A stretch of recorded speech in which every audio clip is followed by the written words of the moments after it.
messieurs, je vais vous inviter à prendre place autour d'une table. Alors évidemment, on va beaucoup parler de Crozon, mais on aura intérêt à penser aussi Presqu'île, parce que notre autonomie alimentaire, notre souveraineté alimentaire, elle ne sera pas qu'à Crozon, pensez bien. Et je crois que les propositions qu'on fait, la méthode qu'on peut vous proposer, dont vous allez avoir un aperçu aujourd'hui, va bien vous montrer la richesse de ce travail de concertation. Donc notre proposition, c'est pas de faire pour vous, c'est bien de faire avec vous. Nous sommes installés depuis 4 ans, Presqu'île. Donc j'ai fait le choix avec mon compagnon de faire une installation progressive. Nous avons commencé d'abord sur une ferme avec 10 hectares en location d'un GFA, donc j'expliquerai plus tard ce que c'est.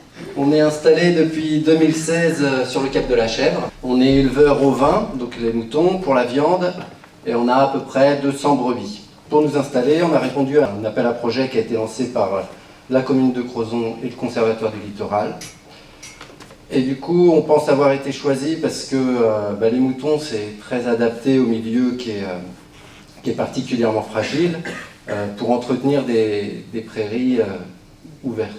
Moi, je suis Bastien Moisan, je suis pêcheur paysan, mais je ne suis pas de Crozon.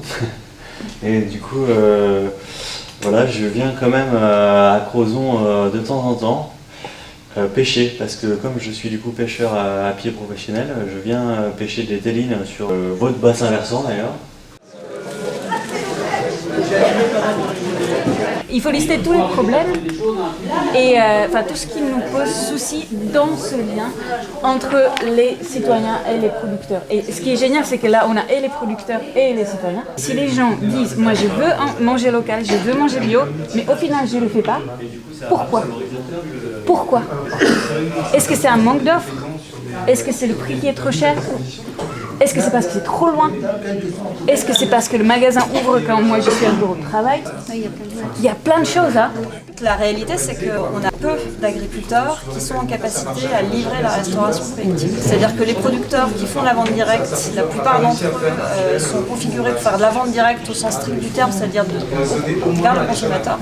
Parce que les besoins de la restauration collective sont assez différents.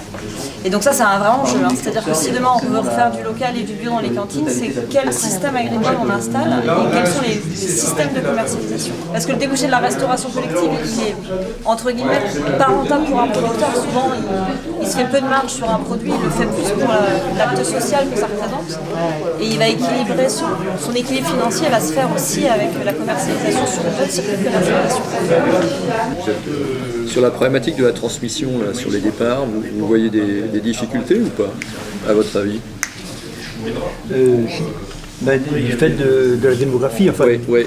il y aura au moins 5 cédants quittant le métier pour un installer. Donc, Ce qui se passe, c'est que les fermes s'agrandissent finalement, c'est ceux qui sont déjà en place qui rachètent les... Oui, mais il n'y a pas beaucoup de candidats non plus. Il n'y a pas beaucoup de... Le métier, par rapport... Le métier est dur, il faut travailler 7 jours sur 7. Je pense qu'il y a quelque chose à développer, c'est un équilibre intéressant entre la préservation des espaces naturels, enfin en tout cas paysagers, et réimplanter une agriculture qui est adaptée en fait. Et il y a vraiment des filières à développer. Je vous propose qu'on passe à la restitution. Donc je vais donner la parole à la table 1. On a une proposition d'informer les gens grâce à une maison de la ruralité qui regrouperait toutes ces informations à Crozon. Créer une marque locale pour valoriser la production de la presqu'île. Et surtout, on a souligné le fait de ne pas tout institutionnaliser.